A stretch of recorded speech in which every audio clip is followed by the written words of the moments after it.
Welcome to Outlander Media Network. My name is Josh Berry, and today I'm joined by Sean Danielson of the band Smile Empty Soul. How's it going today, Sean? I'm great, man. How are you doing? Pretty good, pretty good. Where Awesome. are you in a bus right now? Are you guys on the road currently? Yeah, we're on tour right now. I'm in our RV. We're just outside of Denver, making our way to Boise at the moment. Nice, cool. How's that going? It's going well. It's a brand new tour. We did just a couple shows, um, headlining shows in Tulsa and Wichita last weekend to start it off, and then we have a couple days off to do this drive between Tulsa and Boise, and we start up with Trapped in Boise on Wednesday, and then we've got like almost a month with them, just kind of bouncing around the West Coast. Sweet, man. That's exciting. Yeah. Well, I want to jump into your background first. What Okay. got you into music initially?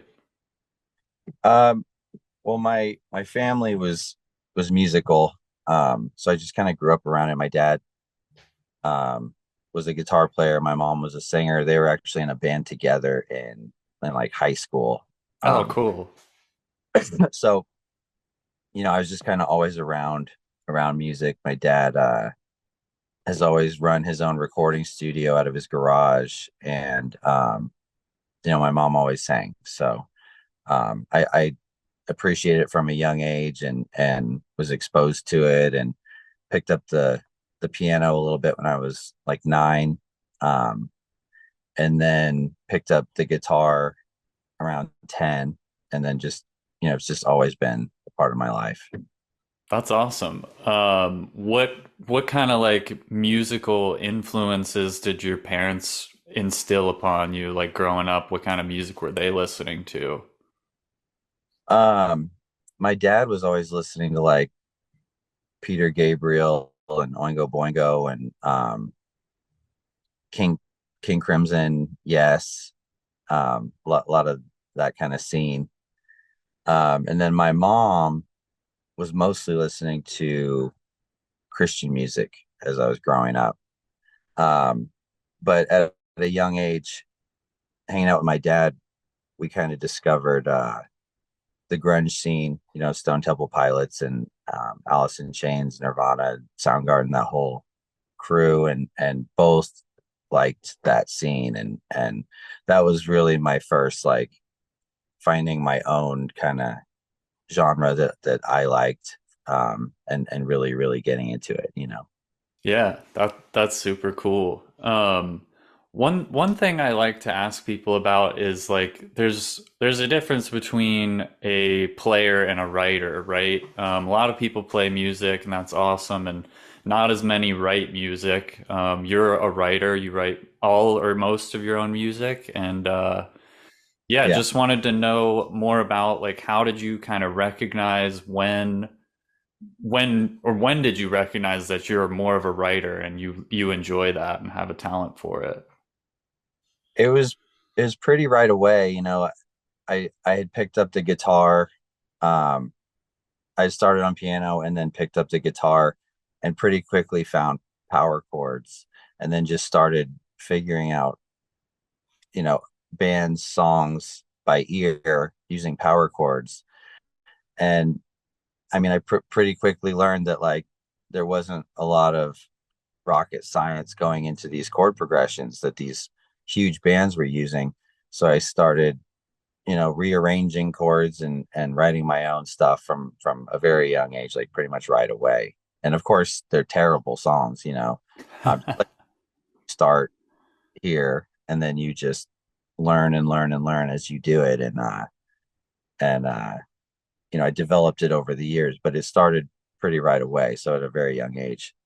That's cool. What about like lyrically? What kind of inspires you lyrically and artistically for the songs?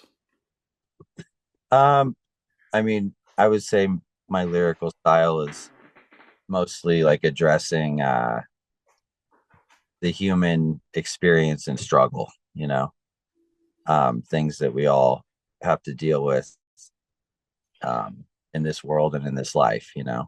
Those Yeah. topics kind of inspire me. Yeah, cool. Do you have any other kind of creative outlets or avenues on the side or other musical projects even that you like to do? Oh yeah. I've released 4 titles as a solo artist too, which, you know, I mean, Smile, Empty Soul is kind of my baby anyway. So there's similarities in the songwriting there, but maybe just approached differently, um, from a production standpoint, and so they're kind of different, but have similar ties. Um, and then I actually made a record, under a band title of World Fire Brigade with Brett Scallions from Fuel and Eddie Wool, the producer, and we had Ken Shock from Candiria played drums on it, and had some cool guest solos on there from Rob Caggiano from Volbeat, and um, Mike McCready from Pearl Jam actually even did a solo on one of the songs. We made an entire record, and it came out in 2013, I believe, and it was just flopped out there by this label, and then the label collapsed basically immediately. So the album came out, had no push, and then slowly started disappearing from all the different platforms. So we're about to start relaunching that. The first song from that is going to come out on the 25th of this month, and then we're going to roll out a new tune, I think, like every 6 weeks until we've re-released the record. Wow, cool. That's exciting. Yeah, so that's cool. The record turned out good and interesting, and I'm excited to have it back out there and available for people to check out. And then I also paint quite a bit, so that's another creative outlet that I have when I'm That's home. cool. What do you paint? Just weird stuff, you Yeah, know, just craziness. Uh, nice. I'm not a technically good artist by any means, but I have my own style, of being creative with imagery and colors and stuff. So I enjoy doing that, and it's great to have, multiple creative outlets. Yeah, I 100% agree. Painting, I grew up playing music as well, and painting was always so fun because I wasn't good at it, and there was not like the pressure of, oh, I need to get this just right and how I want it. It's like, nah, this isn't my thing. I'm just gonna have fun with it.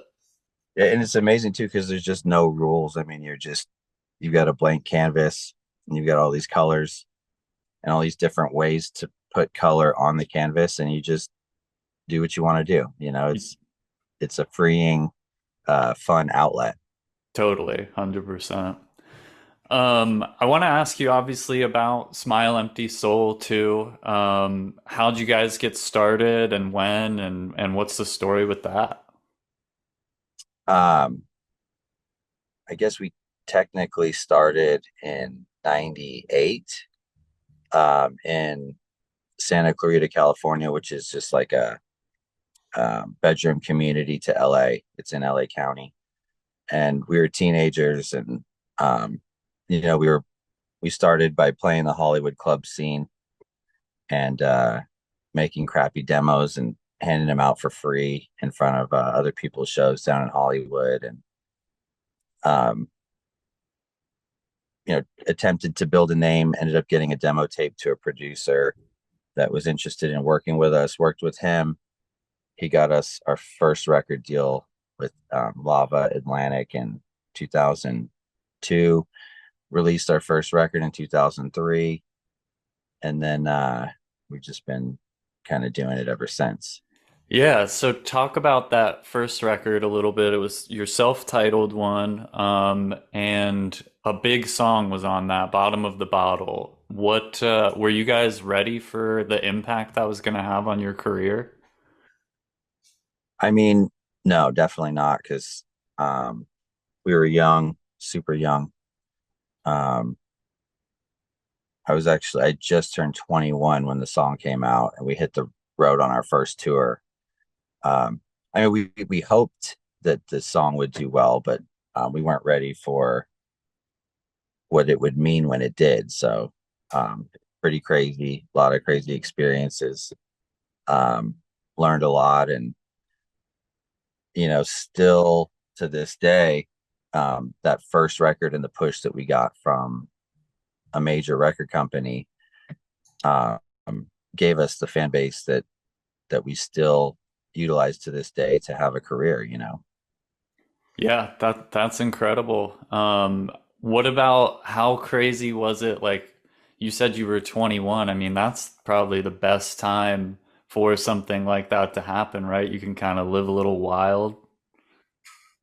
In some ways it is, but in some ways it's something that it's kind of hard to handle being that young, that immature, and then being handed lots of money and recognition.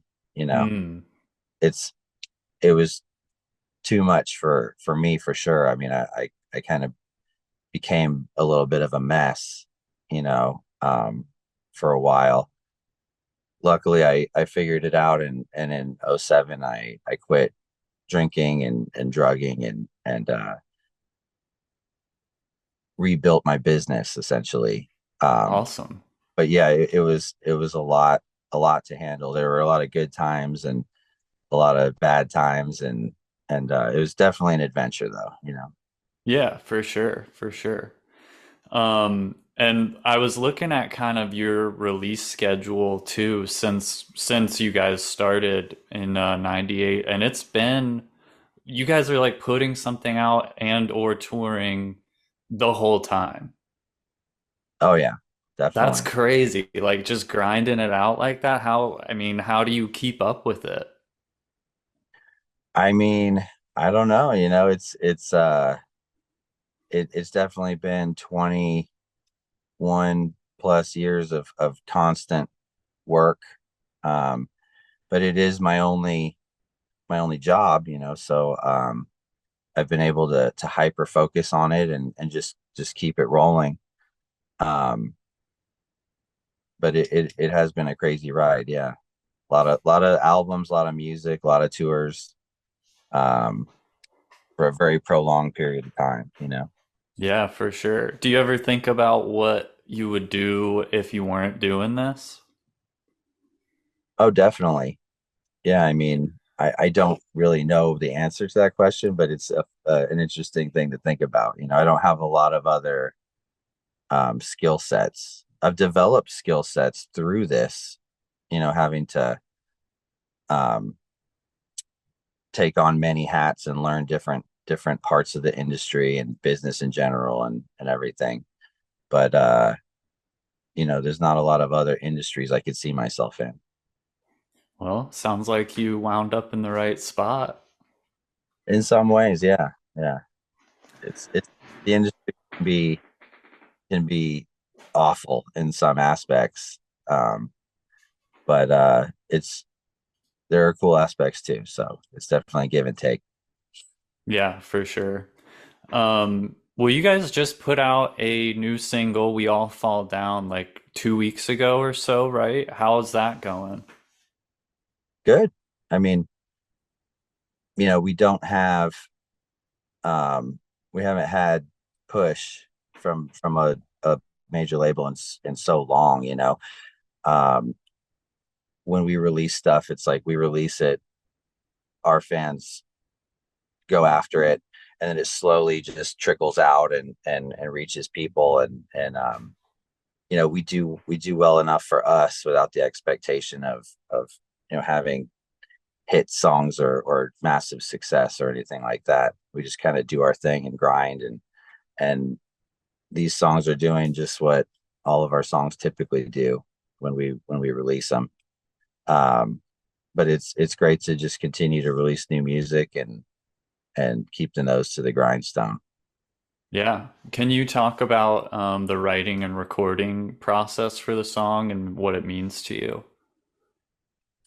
Sure. I wrote the song as I do all my songs, just typically putzing around on acoustic, either in our RV out here on tour or at home. And my process is typically I'll start with some sort of riff or progression, and I just start kind of humming melodies over the top until I've got something I like, and then I'll start piecing lyrics together, or just mumbling incoherent things and see if anything that sounds cool comes out, and just kind of build from there, you know. And as far as the recording process goes, um, I've been tracking at a studio in St. Louis, Missouri a lot for the last, let's see, maybe 7 years ish. It's called Firebrand Recording. It's a great studio. The owner, Brian's an awesome dude, excellent engineer. And so we went up there for about a week, and we tracked all 6 songs on our Swan Song EP that is upcoming, that We All Fall Down is from.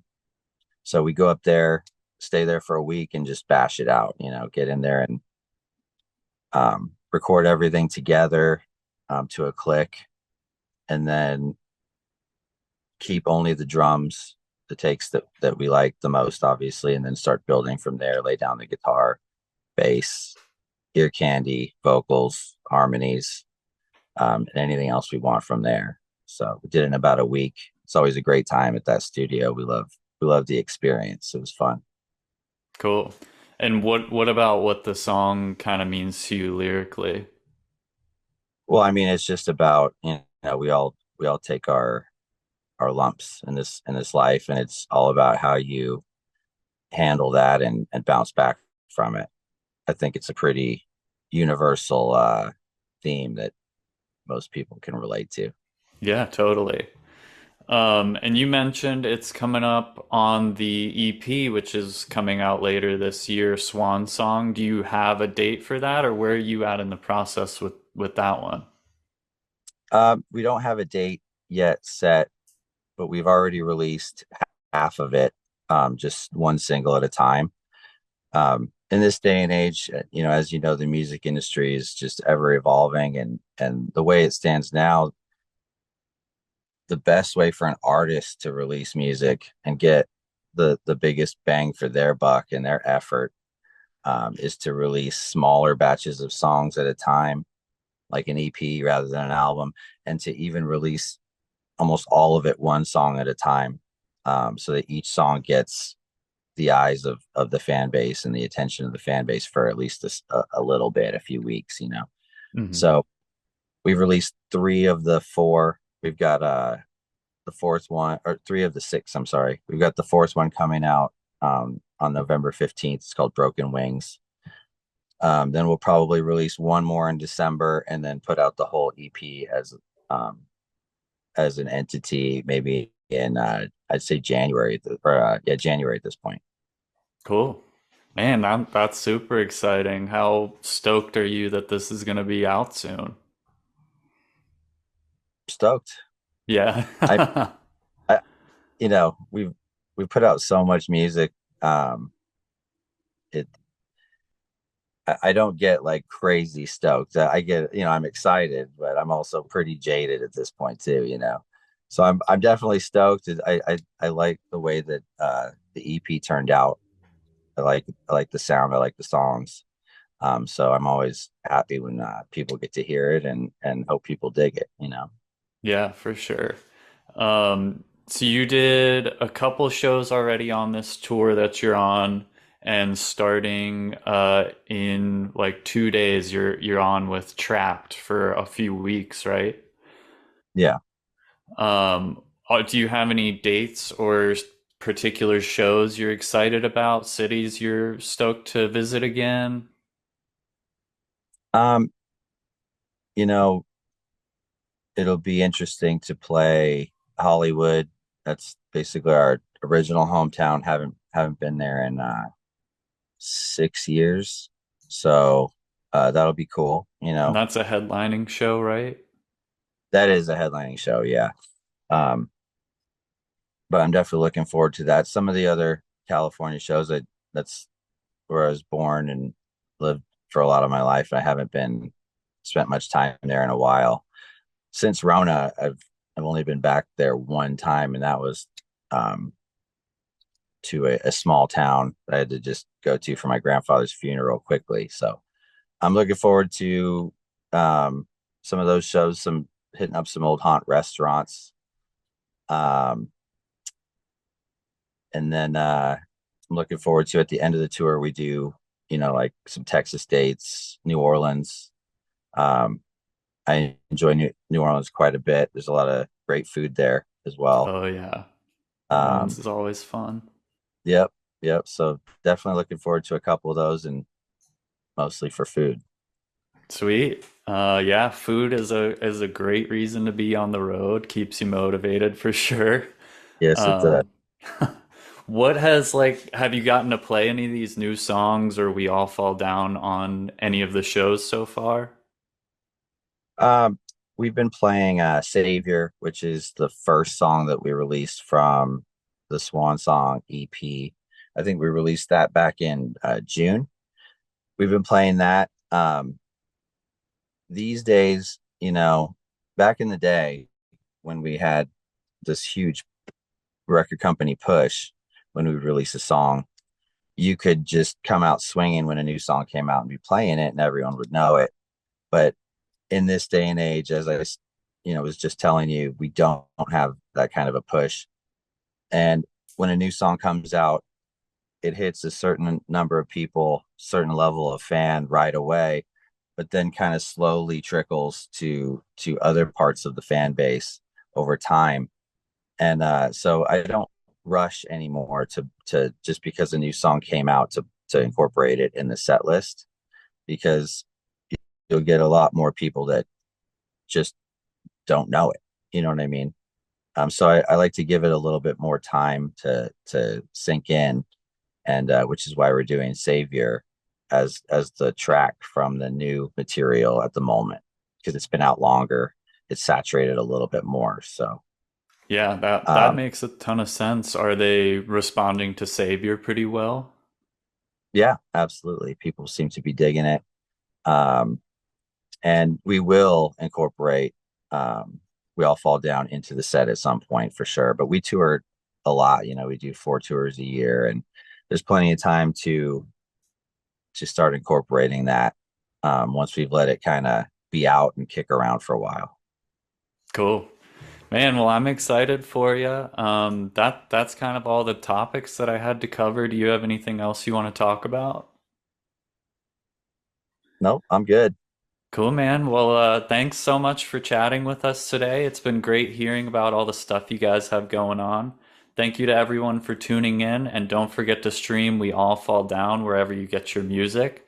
Follow Smile Empty Soul on social media to stay up to date on the release of Swan Song, as well as upcoming tour dates. Thank you.